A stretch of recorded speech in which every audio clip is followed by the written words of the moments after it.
Hello student, welcome to education the only weapon. I hope आप सभी की पढ़ाई बहुत अच्छी चल रही होगी। इस वीडियो में हम सीटेट 2022 के लिए सीडीपी का एक बहुत इंपॉर्टेंट चैप्टर करने वाले हैं। पियाजे, कोहलबर्ग और वाइगॉत्स्की का डेवलपमेंट से रिलेटेड जो सिद्धांत है, इस अकेले एक चैप्टर से आपको कभी कभी ऐसा होता है कि 6 से 7 क्वेश्चन देखने मिल जाते हैं। तो ये आपका जो टॉपिक है ये बहुत ही इम्पॉर्टेंट टॉपिक है। और ये जो थ्योरी है ये डेवलपमेंट की थ्योरी है कि बच्चों में किस तरह से डेवलपमेंट हो रहा होता है। ठीक है, तो सबसे पहले हम पियाजे की थ्योरी देख लेते हैं। पियाजे की थ्योरी है कॉग्निटिव डेवलपमेंट की थ्योरी। बात करें अगर जीन पियाजे की, तो ये स्विट्ज़रलैंड के रहने वाले हैं और इन्होंने जो है ये एक समझ लीजिए अपने टाइम के एक बहुत ही फेमस साइकोलॉजिस्ट थे।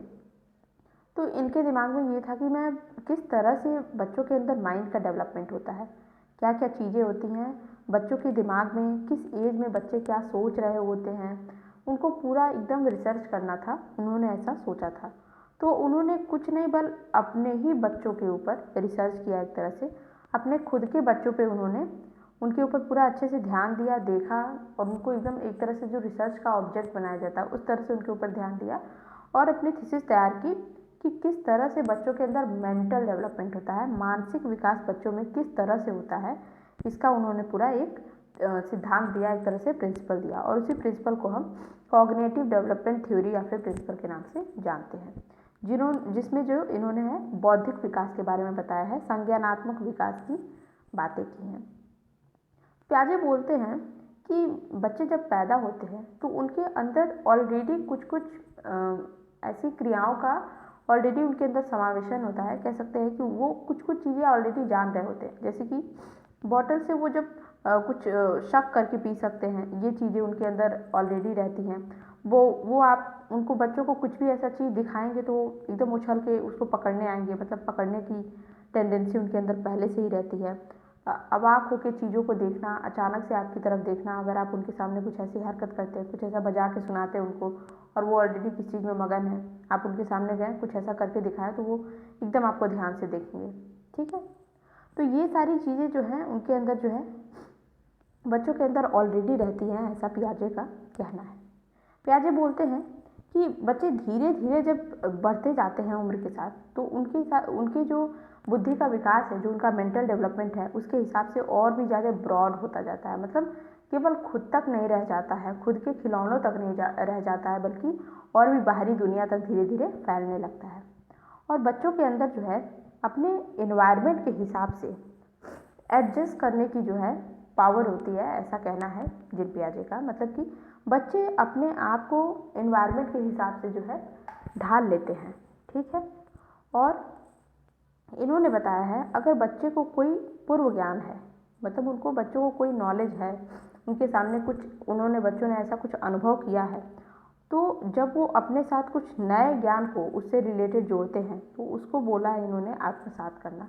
जस्ट टेक एग्जाम्पल कि मान लीजिए किसी बच्चे को आपने, ठीक है, किसी बच्चे को आपने कुछ ऐसा दिखाया है, गेंद वगैरह जो कि लुढ़कता है। ठीक है, बच्चा जानता है कि ये गेंद लुढ़कता है।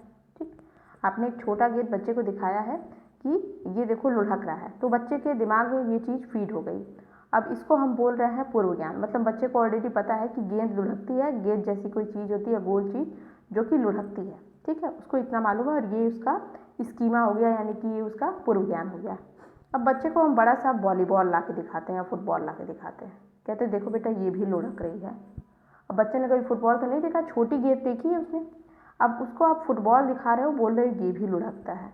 इसी तरह से अब बच्चा अपने इस पुराने नॉलेज के साथ इस नए नॉलेज को कि ये बड़ी वाली गेंद भी लुढ़कती है, बड़ी गेंद जैसी भी कोई चीज़ होती है और ये लुढ़कती है, तो इस पुराने ज्ञान के साथ इस नए ज्ञान को, नई नॉलेज को वो क्या करता है, एसिमिलेट करता है, एसिमिलेशन करता है, मतलब जोड़ता है, अपने दिमाग में आत्मसात करता है और अपने आप को एक तरह से एक कहता है कि हाँ अच्छा ऐसी भी चीज़ होती है जो कि सेम इसी की तरह लुढ़कती है। मतलब अपने आप को एक तरह से सेटिस्फाइड करता है, अपने आप को बताता है। इसको इन्होंने बोला है आत्मसात करना।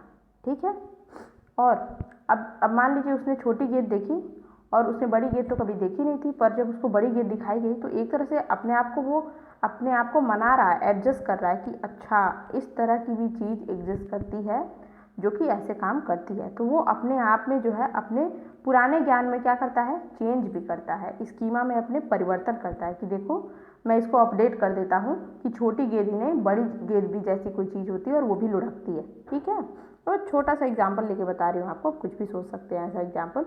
तो बच्चा जो है अपने स्कीमा में जो है परिवर्तन भी कर सकता है। स्कीमा मतलब पूर्व ज्ञान को बोला जाता है स्कीमा। ठीक है, तो वो अपने स्कीमा में एडजस्टमेंट भी कर सकता है। तो प्याजे ने बोला है कि बच्चे में बुद्धि का विकास इस तरह से होता है और इस तरह से वो अपने साथ हो रही जितनी भी उसके इन्वायरमेंट में हो रही चीज़ें होती हैं, अपने आप को इस तरह से उसमें जोड़ता है, समझता है, चीज़ों को लेके आगे ग्रो करता रहता है। ठीक, तो इन्होंने ये सारी चीज़ों को वॉच करते हुए कॉग्निटिव डेवलपमेंट को जो है बच्चों में जो संज्ञानात्मक विकास है उसकी 4 स्टेज बताई है। पहला इंद्रियगामक, ठीक है, सेंसरी मोटर स्टेज, फिर पूर्व संक्रियात्मक अवस्था, फिर मूर्त संक्रियात्मक अवस्था और थर्ड बताया है इन्होंने अमूर्त संक्रियात्मक अवस्था।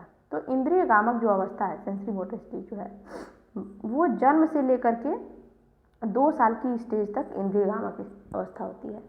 आपने देखा होगा इतने 2 साल तक के जो बच्चे रहते हैं वो जनरली अपने इंद्रियों से ही काम कर रहे होते हैं। उनका काम होता है देखना, चीज़ों को पकड़ना, टच करना। अभी उनको कुछ मालूम नहीं होता है। आप उसको जलती हुई लाइटर के पास भी ले जाएंगे और वो नहीं जानता तो वो उसको टच कर लेगा, उसको नहीं पता है ये चीज़, मतलब वो जब तक टच नहीं करेगा तब तक उसको नहीं मालूम चलेगा कि ये लाइटर जैसी कोई चीज़ है, इसमें आग जैसी कोई चीज़ है। तो मतलब ये उसकी एकदम सेंसरी मोटर स्टेज है। वो रो के चिल्ला के अपने आप को चीज़ों को आपको बताएगा। उसको अगर भूख लगी है तो वो चिल्लाएगा, रोएगा, इस तरह से वो अपने आप को रिप्रेजेंट करेगा, अपनी बातों को बताएगा, सेंस करके बताएगा एक तरह से। अगर वो आपको नई नई बात देखेगा, मान लीजिए आप उसके सामने पहली बार गए हैं तो वो आपको नहीं पहचान रहा है तो वो रोना शुरू कर सकता है या फिर रिएक्शन करेगा कि वो आपको नहीं जानता। और आप कई बार उससे मिलने जाएंगे तो वो धीरे धीरे आपको पहचानेगा तो वो नॉर्मल रिएक्ट करेगा जैसे अपने परिवार वालों के साथ रिएक्ट करता है। ठीक है, तो इस स्टेज को इन्होंने बताया है कि ये बच्चे की जो है इंद्रियगामक अवस्था होती है। ये उसकी जो है एकदम जिसमें वो अपने सेंस से काम करता है एक तरह से, 2 साल तक की अवस्था होती है। अब पूर्व संक्रियात्मक अवस्था क्या है? पूर्व संक्रियात्मक अवस्था जो होती है इसमें बच्चा धीरे धीरे जो है चीज़ों को कुछ हो रहा है, उसके पीछे का रीजन उसको नहीं मालूम है, जो हो रहा है वो हो रहा है, बस इतना उसको मालूम है। ठीक, मतलब ये जो उसकी प्री ऑपरेशनल स्टेज है, पूर्व संक्रियात्मक जो उसकी अवस्था है, उसमें वो हो सकता है कि आपको देख के आपकी नकल भी करे, आपका अनुकरण करे, आपको देख के हंसे या फिर आप जो भी कर रहे हैं उसको जस्ट कॉपी करे, खेल खेले अपने साथियों के साथ, अपने आसपास के लोगों के साथ हंसी खुशी से अपना खेलेगा, ये सब करेगा। पर उसको ये चीज़ें, उसको सोचने की क्षमता अभी उसके अंदर नहीं है, इसीलिए उसको बोला गया पूर्व ऑपरेशनल। मतलब उसकी एक्टिव होने की, मतलब उसके दिमाग के एक्टिव होने की स्टेज, मतलब उसको अभी कुछ नॉलेज नहीं कि मैं क्या कर रहा हूँ, उसको मालूम है क्यों कर रहा हूँ ये नहीं मालूम होता है उसको। ठीक है, this is the pre operational stage. ठीक है, इसमें बच्चा बस तार्किक चिंतन, कोई भी लॉजिकल थिंकिंग नहीं करता है, वो बस चीज़ें कर रहा है, आपको देख के काम कर रहा है, हंस रहा है, अपना कोई आप उसको गेम सिखा रहे हो तो सीख रहा है, कुछ आप कर रहे हैं तो आपकी कॉपी कर रहा है, ये सारी चीज़ें वो करेगा इस स्टेज में। ये 2 से 7 साल की स्टेज होती है इसकी। अब आती है इम्पॉर्टेंट स्टेज जिसको हम बोलते हैं मूर्त संक्रियात्मक अवस्था, यानी कि कॉन्क्रीट ऑपरेशनल स्टेज। इसमें जो है बच्चा अब जो है धीरे धीरे चीज़ों को समझने लगता है। ठीक है, उसकी थोड़ी बहुत जो है लॉजिकल थिंकिंग इम्प्रूव हो जाती है, उसके अंदर अब आ जाती है कि अच्छा ये चीज़ें ऐसी हैं, ये चीज़ें ऐसी हैं। इस स्टेज में वो धीरे धीरे स्ट्रक्चर्स को पहचानने लगता है, जैसे कि अब क्लास में उसको ट्राइगनल या फिर स्क्वायर, अगर ऐसी चीज़ें फिर स्फेयर वगैरह दिखाई जाती हैं तो वो अब इसमें डिफरेंस करने लगता है, रेशियो को समझने लगता है, यानी कि उसके अंदर थोड़ी बहुत लॉजिकल थिंकिंग जो है इम्प्रूव हो रही होती है इस स्टेज में, 7 to 11 स्टेज में। आप अगर कभी गए होंगे इंटर्नशिप वगैरह पे तो आपने देखा होगा कि इस क्लास के बच्चे लगभग इतने उम्र के बच्चे आपको 3 या 4थी क्लास में मिल जाएंगे और वो लोग को अच्छा खासा नॉलेज होता है। ठीक है, थोड़ा बहुत वो लॉजिकल थिंकिंग कर पाते हैं। ठीक, अमूर्त संक्रियात्मक जो अवस्था होती है इसमें एक और चीज़, मूर्त संक्रियात्मक में क्या होता है, अगर आप उनको कोई चीज़ दिखा रहे हैं, जस्ट सपोज कि आप उनको 3D में ट्राइगन दिखा रहे हैं, त्रिभुज दिखा रहे हैं, तो वो उसको देख के पहचानेंगे कि हाँ इसकी 3 साइड है, इस तरह से चीज़ें हैं। मतलब जो चीज़ आप दिखा रहे हैं उसको लेके वो सोच पाएंगे, ठीक है। मतलब कि सामने देखी हुई चीज़, जो मूर्त रूप में रखी हुई चीज़ है, उसको देख के वो थिंकिंग कर पाएंगे। पर अभी वो जो इमेजिनरी चीज़ें हैं उसको लेके नहीं थिंकिंग कर पाएंगे, यानी अमूर्त थिंकिंग वो अभी नहीं कर पा रहे हैं। जो चौथी स्टेज है वो यही है, यहाँ पे बच्चा एक तरह से पूरी तरह से डेवलपिंग स्टेज में आ जाता है। अब वो अमूर्त संक्रियात्मक, मतलब कि आप अगर उसे बोलोगे जस्ट सपोज बेटा कि एक जंगल है, तो वो जंगल को इमेजिन कर लेगा, ठीक है। वो जंगल को इमेजिन कर लेगा, यहाँ पे ऐसी चीज़ें हैं, ऐसी चीज़ें हैं, तो वो सारी चीज़ें इमेजिन करने की पावर अब उसके अंदर धीरे धीरे आ जाएंगी। यहाँ पे बच्चा लॉजिकल थिंकिंग कर पाएगा, ठीक है। यहाँ पे बच्चे को आप कुछ भी अगर इमेजिनरी ऐसा बताएंगे तो वो आराम से उस चीज़ को भी सोच पाएगा। यानी इमेजिनरी थिंकिंग, लॉजिकल थिंकिंग एक तरह से धीरे धीरे ग्रोइंग स्टेज में वो आ जाता है। और यहाँ पे वो इन सारी चीज़ों को जो है अब एक तरह से वो अमूर्त चिंतन वगैरह सब कुछ कर पाता है। तो ये उसकी एक तरह से कह सकते हैं चरम सीमा पे पहुंचने वाली स्टेज, और यहाँ से वो फिर वयस्क अवस्था में पहुंचता है। तो जिन पियाजे ने ये 4 स्टेज बताई है कॉग्निटिव डेवलपमेंट की, ठीक है, कि बच्चे में इस तरह से बुद्धि, सोचने, मानसिक जो डेवलपमेंट होता है बच्चे का, मेंटल डेवलपमेंट इस तरह से होता है। बच्चा क्या क्या सोचता है, किस किस स्टेज में किस लेवल का सोचता है, उन्होंने ये सब बताया है। जिन पियाजे की 2 इन्होंने स्टेज बताई है मॉरल डेवलपमेंट को लेकर के, यानी कि बच्चे की नैतिक अवस्था को लेकर के इन्होंने 2 चीज़ें बताई हैं। Stage of heteronomous morality and second one is autonomous morality, ठीक है। तो हेट्रोनोमस में बताया इन्होंने, जो कि 2 से 8 साल की अवस्था होती है। इसमें बच्चे जो है इस स्टेज में जो है एक तरह से वो बच्चे जो हैं एक तरह से सेल्फ सेंटर्ड रहते हैं, मतलब कि स्व केंद्रित रहते हैं, कह सकते हैं। केवल खुद के बारे में सोचते हैं, इतना कुछ उनको बाहर क्या हो रहा है उससे कोई मतलब लेना देना नहीं रहता है। इनकी जो पहली स्टेज होती है, ठीक है, इसमें मतलब उनको रूल रेगुलेशन से कोई उतना वो नहीं रहता है। उनको सबसे पहले अपने खुद का खाने पीने का देखना है।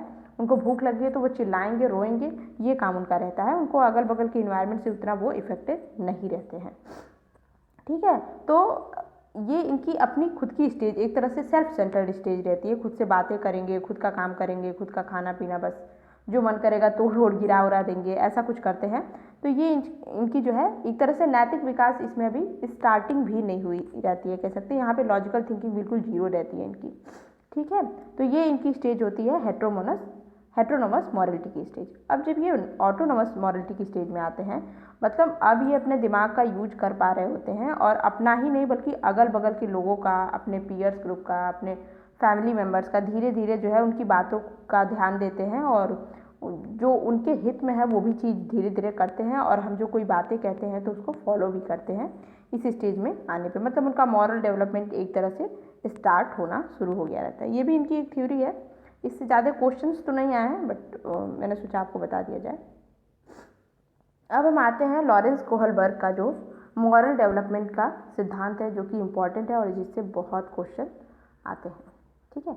तो लॉरेंस कोहलबर्ग जो है ये इनकी जो थियरी है, इन्होंने जो जिन पियाजे की जो अभी हमने थियरी पढ़ी थी संज्ञानात्मक सिद्धांत वाली, उसी को इन्होंने थोड़ा मॉडिफाइड करके बताया है। इसमें कुछ अलग नहीं है, ये उसी थ्योरी को थोड़ा सा और मॉडिफाइड करके कि बच्चे और क्या क्या करते हैं, ठीक है। तो जिन पियाजे की ही थ्योरी को इन्होंने मॉडिफाइड करके इसमें बताया है मॉरल डेवलपमेंट की। और इसमें इन्होंने जो है मॉरल डेवलपमेंट को बच्चों के अंदर 3 स्टेज में डिफाइन किया है, ठीक है। यानी कि पूर्व परंपरागत स्टेज, फिर परंपरागत नैतिक स्तर स्टेज, फिर उत्तर परंपरागत स्टेज, ठीक है। तो जो पूर्व परंपरागत स्टेज है उसको इन्होंने 4 से 10 साल में कैटेगराइज किया है, ठीक है। इसमें इन्होंने बताया कि बच्चे जो है अपनी नीड के हिसाब से काम करते हैं। 4 साल से 10 साल की स्टेज में बच्चे जो है पनिशमेंट और ओबीडियंस का काम करते हैं। मतलब आप अगर बच्चे को बोलोगे ये मत करो, अगर ये तुमने किया, यहाँ से ये सामान हटाया, तो तुम्हें फिर डंडे से तुम्हारी पिटाई होगी। अगर आप ऐसा बोलते हैं तो बच्चा वो नहीं करता है, मतलब आपकी बात मान जाएगा। पनिशमेंट से डरेगा, ओबीडियंस मतलब आपकी आज्ञा का पालन करेगा। अगर आप उसको थोड़ा सा डरा देंगे तो वो डर जाएगा और वो काम नहीं करेगा। तो यहाँ पे उसकी, क्योंकि वो अभी चीज़ों को नहीं समझ रहा है, नहीं जान रहा है इस स्टेज में, इस एज में, तो ये इसकी एक अपनी स्टेज होती है, ठीक है। अगर आप उससे बोलेंगे जाके पढ़ाई करो, वरना फिर तुमको खेलने नहीं देंगे, तो वो जाके पढ़ाई करेगा, ठीक है। फिर जो इसमें जो सेकंड स्टेज आती है, मतलब इस एज में ही इन्होंने 2 स्टेज बताई है पूर्व परंपरागत स्तर में, कि सेल्फ इंटरेस्ट और रिवार्ड ओरिएंटेशन। अब बच्चे का जो है खुद को लेके इंटरेस्ट बढ़ रहा है, ठीक है। इस स्टेज में जो बच्चे हैं बहुत सेल्फ सेंटर्ड हो जाते हैं। उनका ये रहता है, अगर आप उनसे बोलोगे बेटा ये काम कर दो, तो वो पहले बोलेंगे पापा मुझे चॉकलेट दोगे तभी करूँगा। उनके मतलब वो एक तरह से शर्त लगा के काम करवाते हैं। मतलब हमने बच्चों को देखा है, वो बोलते हैं मुझे टॉफ़ी मिलेगी तभी मैं ये करूँगा, इस टाइप की चीज़ें। तो इस स्टेज में बच्चे ऐसे हो जाते हैं, मतलब पहले अपने इंटरेस्ट का भी ध्यान रखेंगे, वो अपनी रुचियों का ध्यान रखते हुए काम करेंगे। अगर आप उनसे बोलोगे कि आप ये काम कर दो, तो पहले वो अपनी शर्त रखेंगे कि पहले मेरे को ये दोगे तो करूँगा, ठीक है, ये वाली चीज़। तो इस स्टेज में हमको ये देखने को मिलता है। अगर हम सेकंड स्टेज की बात करें कि परंपरागत नैतिक स्तर, ये 10 से 13 साल की स्टेज में होता है, ठीक है। इसमें बच्चे जो है लॉ एंड ऑर्डर ओरिएंटेशन वाली स्टेज में आ जाते हैं। मतलब बच्चे अब नियम कानून को धीरे धीरे समझ रहे होते हैं। क्लास में जो भी अनुशासन रहता है उसको धीरे धीरे फॉलो कर रहे होते हैं। हम जो भी रूल उनके लिए बनाते हैं, अब उनसे अगर उसको नहीं फॉलो करते हैं, हम उनसे पूछते हैं तो वो उसके लिए रिस्पॉन्सिबल भी रहते हैं। वो जवाब देते हैं कि ऐसा हुआ तो ऐसा मैंने नहीं किया, मुझे ये प्रॉब्लम थी, ठीक है। मतलब कि एक तरह से चीज़ों को मानने लगते हैं, ठीक है, इसी स्टेज में। फिर उनके अंदर ये भी रहता है कि आपने देखा होगा कि क्लास में इस एज में जो बच्चे रहते हैं, टीचर अगर किसी पूरे क्लास में अगर बच्चों से कहे कि बेटा ये सामान ला दो, तो सारे बच्चों में से सारे खड़े हो जाएंगे, मैम ये लाऊंगा मैं, क्योंकि वो चाहेगी कि मैम का फेवरेट स्टूडेंट बन जाऊँ। मतलब उनके अंदर ये रहेगा कि गुड गर्ल गुड बॉय वाली चीज़ें आ जाएगी कि मैं अच्छा बनूँ, मेरी तारीफ हो, ठीक है। ऐसा होता है बच्चों के अंदर कि मुझे सब लोग अच्छे से बोलें कि मैं बहुत बढ़िया हूँ। ये सारी चीज़ें इसी स्टेज में देखने को मिलती हैं। हम जब क्लास में बच्चों को पढ़ाते हैं तो उसमें भी ये होता है कि बच्चे बोलते हैं मैम आपका ये काम मैं करूँगा, इसलिए ऐसा सोचते हैं कि मैम मेरी तारीफ करेंगी, ठीक है। तो ये सब चीज़ें जो है हमें परंपरागत नैतिक स्तर में देखने को मिलती है। अभी हम आ जाते हैं थर्ड वाले में, यानी कि उत्तर परंपरागत नैतिक स्तर। ये हमको 13+, मतलब कि 13 से फिर आगे ये हमको और ज़्यादा धीरे धीरे जैसे जैसे बच्चे और भी ज़्यादा डेवलप होते हैं, उनके अंदर और भी ज़्यादा ग्रो करते हुए चीज़ें मिलती हैं, ठीक है।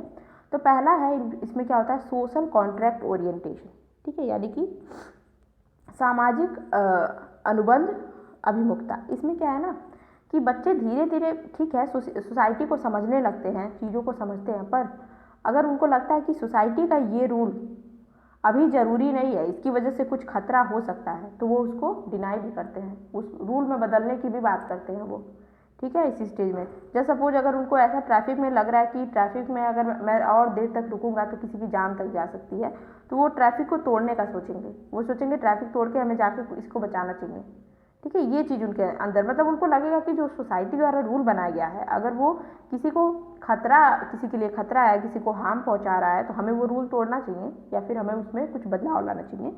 मतलब कि अब वो सोसाइटी को लेके एक तरह से रिस्पॉन्सिबिलिटी उनके अंदर आने लगती है, ठीक है। अब इसमें क्या होता है, इसमें जब और आगे हम बढ़ते हैं तो यूनिवर्सल एथिकल प्रिंसिपल ओरिएंटेशन आता है, मतलब कि सार्वभौमिक नैतिक सिद्धांत अभिमुखता। इसमें जो बच्चे हैं अपने मन की सुनते हैं, मतलब एक तरह से हम कहते हैं हमारी आत्मा क्या कह रही है, ठीक है।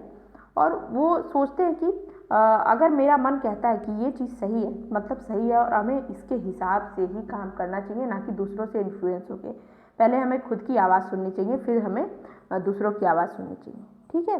तो वो अपने आप को प्रायोरिटी देते हैं, अपनी थीसिस, अपनी जो एथिक्स है उसको प्रायोरिटी देते हैं, अपने सोच को प्रायोरिटी देते हैं, अगर वो सही है, उनकी नज़र में सही है, ठीक है। तो इस तरह से बच्चों के अंदर जो है मॉरल कह सकते हैं डेवलपमेंट की स्टेजेस पाई गई हैं एज पर लॉरेंस कोहलबर्ग, ठीक है। अब हम वाइगॉत्स्की का सामाजिक सिद्धांत देखेंगे, ठीक। और वाइगॉत्स्की जिन्होंने जो है ये रसिया के थे, ये सोशियोलॉजिस्ट थे, एक तरह से कह सकते हैं साइकोलॉजिस्ट थे। तो इन्होंने बच्चों में सोशल डेवलपमेंट का सिद्धांत दिया था। इन्होंने बोला था कि बच्चे जैसे भी हैं उनके अंदर चाहे लैंग्वेज का डेवलपमेंट ले लो, चाहे मेंटल डेवलपमेंट ले लो, चाहे हेल्थ का डेवलपमेंट ले लो, एजुकेशनल डेवलपमेंट ले लो, कोई भी डेवलपमेंट में सोसाइटी का बहुत बड़ा रोल है एज पर वाइगॉत्स्की। वाइगॉत्स्की कहते हैं कि बच्चे के हर तरह के डेवलपमेंट में सोसाइटी का बहुत बड़ा रोल होता है, और बच्चा जो भी आज आपके सामने वो है, उसमें समाज का बहुत स्पेशल जो कह सकते हैं पार्टीशन होता है, पार्टिसिपेशन होता है, कह सकते हैं, ठीक है। वाइगॉत्स्की कहते हैं कि बच्चे जो होते हैं जब कम उम्र में होते हैं तो उनको बस अपने से मतलब रहता है, मतलब वो सेल्फ सेंटर्ड, एज पर हमने अभी पियाजे का फिर ये सारी थ्योरी में देखा, जैसे कि बच्चे खुद के बारे में सोचते हैं, उनको अपने गुड्डे गुड़ियों से मतलब है, उनको अपने छोटी कार से मतलब है, उसी में वो गुम है, उसी को चला रहे हैं, ये छोटे छोटे खेल खिलौने में ही गुम है, ठीक है, जैसे उनकी छोटी उम्र में। और इस वक्त बच्चे सोसाइटी से उतना ज़्यादा इंटरेक्ट नहीं कर पाते हैं। वाइगॉत्स्की कहते हैं इस बच्चे बचपन की उम्र में जो है सोसाइटी से उतना ज़्यादा इंटरेक्शन नहीं कर पाते हैं, पर जैसे ही बच्चे धीरे धीरे उम्र में बड़े होते हैं, ग्रो करते हैं, तब उनके ऊपर सोसाइटी का जो है इन्फ्लुएंस होना शुरू हो जाता है, और यहाँ से उनके अंदर जो सोशल डेवलपमेंट भी शुरू हो जाता है, और उनके वो जिस भी प्रकार के एस्पेक्ट में, जिस भी क्षेत्र में वो डेवलप कर रहे हैं, वहाँ पे उनके ऊपर सोसाइटी का भी भयानक, मतलब एक तरह से कहते हैं इफेक्ट हो रहा होता है, ठीक है। वाइगॉत्स्की ऐसा कहते हैं। वाइगॉत्स्की कहते हैं कि बच्चे बाल्यावस्था में जो है धीरे धीरे सोसाइटी के संपर्क में आते हैं, और किशोरावस्था में आते आते उनकी अपनी फीलिंग्स, उनके अपने संवेग बहुत ही ज़्यादा उच्चतम स्तर पे आ जाते हैं। जैसे हम कहते हैं बच्चे इस उम्र में एकदम कहते हैं उनकी हर तरह की उनके अंदर डेवलपमेंट, हार्मोनल से लेकर के सोसाइटल डेवलपमेंट होती है, और वो अपने आप को बहुत बड़ा जो है एक तरह से कहते हैं आइकून टाइकून समझने लगते हैं। एक तरह से वो इस एज में कहते हैं ना तूफानी स्टेज इसको बोला गया है किशोरावस्था को, तो वाइगॉत्स्की ऐसा बोलते हैं, ठीक है। वाइगॉत्स्की ने इनकी जो सामाजिक सांस्कृतिक सिद्धांत है उसी का एक और एक तरह से पार्ट है समीपस्थ विकास का सिद्धांत। इसमें इन्होंने एक टर्म को डिफाइन किया है, स्कैफ फोल्डिंग। स्कैफ फोल्डिंग टर्म जो इन्होंने दिया है, इसमें इन्होंने बोला कि अगर कोई बच्चा कोई प्रॉब्लम सॉल्व कर रहा है, ठीक है, कोई प्रॉब्लम सॉल्व कर रहा है और इसमें वो किसी की मदद ले रहा है, ठीक है, जैसे सपोज ये प्रॉब्लम है और बच्चा यहीं तक पहुंच पा रहा है, ठीक है, इससे आगे वो कुछ सॉल्व नहीं कर पा रहा है, तो वो सोचता है अपने से किसी बड़े की मदद ले, किसी कोई भी हो सकता है, उसका भाई, उसके बड़े भाई बहन, उसका टीचर, या फिर कहीं से भी कोई सूचना से वो मदद ले रहा है, और मदद लेके वो उस प्रॉब्लम को यहाँ तक सॉल्व कर ले रहा है। तो ये जो चीज़ है, इसको वाइगॉत्स्की ने टर्म दिया है स्कैफ फोल्डिंग, यानी